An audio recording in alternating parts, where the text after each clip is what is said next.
Welcome to Creepy Encounter. Tonight, under the cold October moon, we'll explore three true Halloween stories that'll make you think twice before stepping into the dark. These aren't ghost tales or simple urban legends. They're real encounters, the kind that could happen to anyone, maybe even you. So lock your doors, turn off your lights, and let's begin. I never believed in the old hollow street rumors. You know the type. Abandoned houses, cursed signs, whispers from long-gone residents. But that Halloween, curiosity got the better of me. I was 16, and my friends thought it'd be hilarious to dare each other to enter the house at the very end of Hollow Street. It wasn't a big house, 2 stories, peeling paint, windows cracked or boarded. But it had that unmistakable aura of neglect. Even from the sidewalk, it seemed to breathe. My friends Jake and Melissa were already at the gate, nervously laughing, pretending they weren't scared. "Come on, don't chicken out," Jake called. He shoved the rusty gate open. It creaked so loud, it felt like the house itself was groaning in protest. Melissa hesitated, staring at the darkness beyond the broken windows. "Do we really have to go in?" she whispered. I shrugged, trying to sound braver than I felt. "It's just a house. Probably rats, maybe a raccoon or two." That's it. I followed them up the cracked path, the ground littered with dead leaves that rustled underfoot. The closer we got, the heavier the air felt. It smelled like damp wood and decay, like the house had been sealed in rot for decades. The front door hung loosely on its hinges. When I pushed it, it swung inward with a whining screech. My heart leapt into my throat. Inside, the air was stale and cold. Dust floated in the beams of our flashlights, and the floorboards groaned under every step. We stayed close together, whispering to each other, trying to make jokes to mask our fear. "Check the living room first," Jake said, pointing down a hallway lined with peeling wallpaper. We stepped into the living room. The furniture was covered in yellowed sheets. A cracked mirror hung crooked on the wall, reflecting our flashlight beams in distorted angles. For a moment, I thought I saw something move in the reflection. But when I turned, nothing was there. Melissa gasped. "Did you see that?" I shook my head. Probably just a shadow. We moved toward the staircase, the wood whining, like it was complaining about our intrusion. That's when I noticed something strange. The second-floor window blinds were slowly moving, like someone or something was peeking at us. I froze, feeling a chill crawl down my spine. "Guys, did you see that?" I whispered. Jake laughed nervously. "It's an old house. Drafts, that's all." But it wasn't a draft. The blinds stopped moving the moment we approached, as if whoever or whatever was inside had noticed us. We decided to explore the upstairs, where the rumors said the previous owners had vanished mysteriously. The hallway was narrow and lined with closed doors. Our flashlights flickered as we passed, making every shadow leap. Melissa stopped at the first door on the left. "It's open," she said softly. I leaned forward. The room was empty except for a single rocking chair in the corner.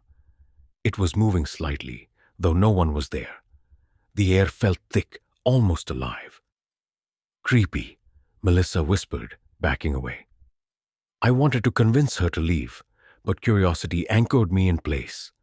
That's when we heard it, a soft dragging sound coming from the hallway behind us. "Did you hear that?" Jake asked, voice shaking. We froze. The sound came closer, slow, deliberate. We turned our flashlights, but the hall was empty. Then the rocking chair stopped abruptly. A cold sweat ran down my back. I grabbed Melissa's arm. "We should go." Before we could move, we heard a whisper, low and raspy, almost under our breath. "Leave. Now." The hair on my arm stood up. I wanted to call out, to demand someone reveal themselves, but my voice stuck in my throat. Jake was pale, staring down the hall.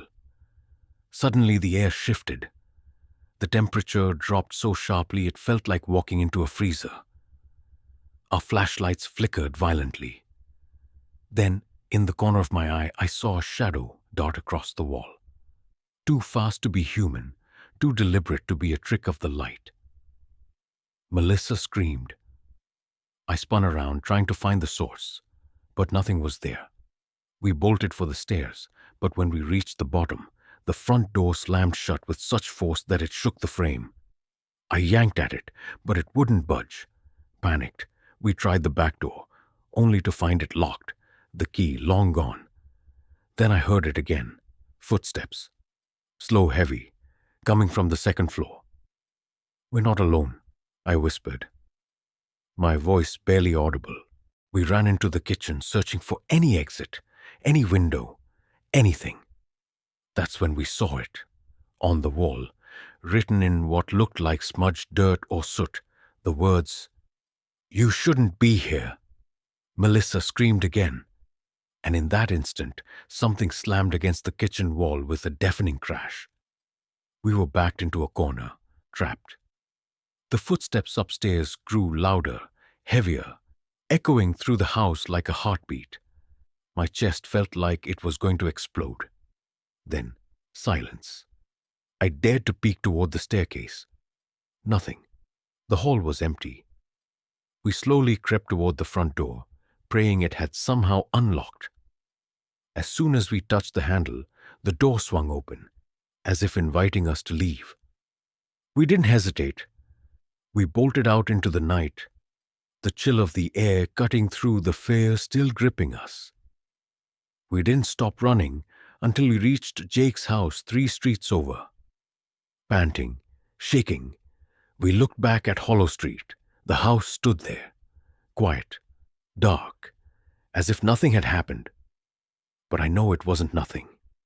The next day, I found a small blood-red handprint on the back of my bedroom window.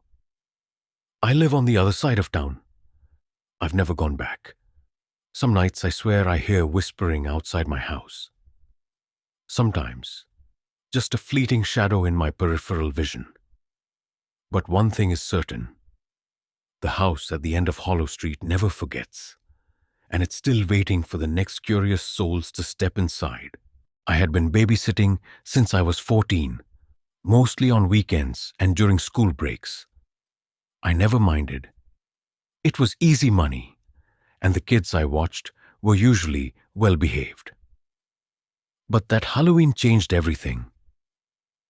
I got a call from a new family in my neighborhood, Mr. and Mrs. Crawford, asking me to babysit their 2 children, Emma and Luke, on Halloween night.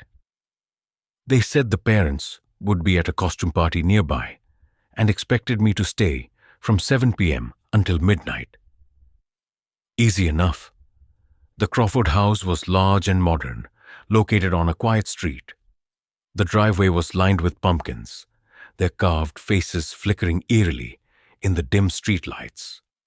I parked, grabbed my bag, and walked to the door. "Hi, I'm Samantha, your babysitter," I said when Mrs. Crawford answered. She smiled, handed me a set of keys, and went over some basic instructions. "Don't let them out of the house," she said, "and no trick-or-treaters, please." "Of course," I replied, trying not to sound as nervous as I felt. Once the parents left, the kids were polite enough, if a little hyper. Emma, 7, was glued to her tablet, while Luke, 9, ran around in a tiny skeleton costume. I set up a movie for them and made sure the doors were locked. Everything was normal until about 9:30 p.m. when I heard the first knock. "Hello?" I called, thinking it was some neighbor. No answer. I peeked through the peephole. Nothing. Just the empty, dark street. I shrugged, chalking it up to pranksters. Then the phone rang. My heart jumped. "Hello?" I answered. There was silence on the other end. Then a voice, low and distorted. Samantha? I froze. Who is this? I whispered. No reply. I hung up. My hands were shaking. I told myself it was probably a wrong number, but then the knocking returned, louder this time, coming from the back door. I checked again. Empty yard. No one there. By now, Emma and Luke were asleep upstairs. I double-checked the locks, telling myself I was overreacting. But as I went to the kitchen to grab a glass of water, I saw something strange. The back door was unlocked. I distinctly remembered locking it. A cold chill ran down my spine. I locked it again, testing it several times. The handle still rattled slightly, as if someone had just touched it. I sat in the living room, trying to convince myself it was nothing. But then the lights flickered, and the faint sound of footsteps. Upstairs. I grabbed a flashlight and went to check. The kids' room was empty. The window was slightly open. I closed it, locking it securely. But the feeling of being watched didn't go away. I went back downstairs and sat in the living room, flashlight in hand. That's when I noticed something on my phone. An incoming call from an unknown number. I answered. You shouldn't be here. The line went dead. My hands shook so badly I dropped the phone. I ran to the front door, locked, back door locked. Every window in the house was locked, yet I could still hear footsteps upstairs. Heavy, deliberate, coming closer to the kids' rooms. I wanted to call 911, but my phone had no signal. Of course, I told myself, this is just a babysitter's nightmare, one of those ridiculous urban stories. But the fear in my chest was real. I went upstairs to check again, heart hammering. Luke's room was dark, his skeleton costume lying on the floor. Emma's room was the same. And then I heard a whisper, so close, I could barely breathe. Leave. Or else. I spun around, flashlight trembling in my hands. Nothing, but the air felt heavy, like someone was standing right behind me. I ran back downstairs, trying to find something, anything to protect myself. That's when I saw it. The living room couch cushions were moved. On the carpet, a single muddy footprint led from the back door to the stairs. I knew then I wasn't imagining things.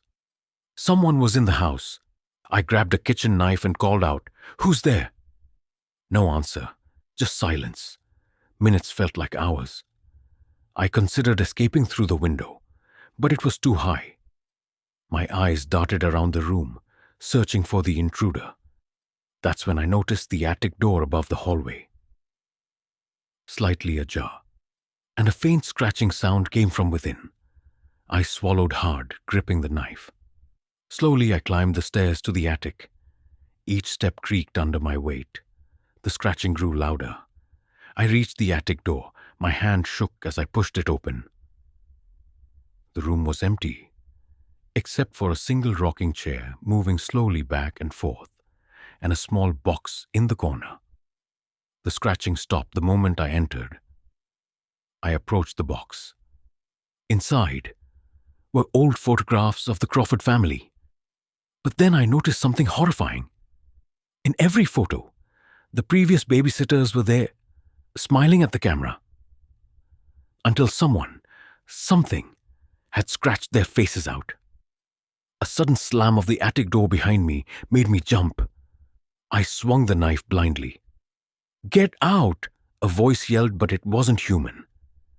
Deep, guttural, and layered with some distorted tone. I ran down the stairs, ignoring the shadows that seemed to move with me. I threw open the front door and bolted into the street. The air outside never felt so alive, so cold. I looked back. The house was silent, unassuming, almost innocent from the outside. The next day I called the police. They searched the house. Nothing. No footprints. No signs of forced entry. Nothing. The Crawfords returned that evening, completely unaware of anything. I never babysat again. Sometimes I still see her face in my dreams. One of the previous babysitters, smiling, scratched out eyes staring at me, whispering, "Don't answer the door next time." And I never will. Halloween was always my favorite night. Costumes, candy, and the eerie thrill of the unknown made it unforgettable. That year, my friends, Ryan, Claire, and me, decided to hit a neighborhood we'd never been to before. It was quiet, almost too quiet, with houses that seemed frozen in time, their lawns perfectly manicured but utterly empty. The first few houses were normal. Kids answered the doors in colorful costumes. Candy bowls were full, and the occasional spooky decoration set the mood. But as we walked further down the street, the atmosphere changed. The houses looked older, their paint peeling, windows shuttered. Some had jack-o'-lanterns, but the candles flickered in strange, unnatural patterns. No children ran around, no laughter, only silence, except for the crunch of leaves under our feet. "That's weird," Claire whispered. "No one else is out tonight." Ryan laughed nervously. "Maybe this is the exclusive Halloween street, rich people or something. Let's just grab candy and leave." We approached the largest house on the street. It was a two-story Victorian mansion, dark and looming. The front yard was cluttered with creepy decorations, fake skeletons, spiders, and a swing that creaked in the wind. But what caught our attention was the door. It was slightly ajar. "Should we?" I started. "Of course not," Ryan said, but curiosity got the better of him. He nudged the door open. Inside, the house was immaculate, too immaculate. It smelled faintly of decayed flowers, and the lighting was dim, almost candlelit. We called out, but there was no response. Suddenly, a bowl of candy appeared on the small table in the entryway. Fresh, wrapped, as if someone had set it out just for us. Ryan reached for it, and we all followed, nervously laughing. Then the door slammed shut behind us. We jumped, heart racing. Ryan tried to open it, but it wouldn't budge. The air grew heavy, thick, like it was pressing against our lungs. "Maybe it's just the wind," Claire whispered, though her voice shook. We decided to leave the foyer and explore the rest of the house, thinking we could find another exit. The hallways were long and narrow, lined with portraits of people we didn't recognize. Their eyes seemed alive, following us. Each room we entered was stranger than the last. A dining room with plates set for dinner but covered in dust. A library where the books were all open to pages describing death and fear. A nursery with toys scattered across the floor, rocking chairs moving slightly. Something about the house was wrong, too quiet, too perfect, too alive. Then we heard footsteps upstairs, slow, deliberate, pacing across the creaking floorboards. We froze. "Maybe it's the owners," Ryan said, though I could tell he was lying to himself. We crept to the staircase, trying to peer upward. The steps seemed endless, stretching higher than a two-story house should. Shadows danced along the walls. A whisper floated down. "You shouldn't be here." Claire gasped, grabbing my arm. "Let's leave." Now, we tried to retrace our steps, but the hallways seemed to shift. Doors that led one way now opened to entirely new rooms. It was impossible. The house didn't follow normal rules. Panic set in. Suddenly, we heard it. Laughter. Low, guttural, echoing from every corner. A child's laughter, warped, like someone had slowed it down. "Who's there?" I shouted. No answer. Just the sound of footsteps circling us. We ran down a hallway that ended abruptly at a wall. I slammed into it, but there was nothing. The laughter grew louder. The walls seemed to breathe, pulsing in and out like lungs. Then I saw movement in the corner of my eye, a shadow detaching itself from the wall, gliding toward us. Ryan screamed. Claire grabbed my hand, and we ran blindly, crashing through doors, up and down stairs, the house twisting in impossible ways. We stumbled into what looked like the foyer again. The candy bowl was there, untouched, but now the shadows were surrounding it. Figures, humanoid, featureless, slowly leaning toward us. I grabbed the bowl and flung it across the room. The figures dissipated, leaving only an echo of laughter. We bolted for the door. For a moment, it was just a solid door. Then it vanished, replaced by a dark corridor stretching endlessly. Each step we took felt heavier, the air thickening around us. Finally, we saw it. A single exit, a front door bathed in moonlight. We ran toward it, bursting through into the street.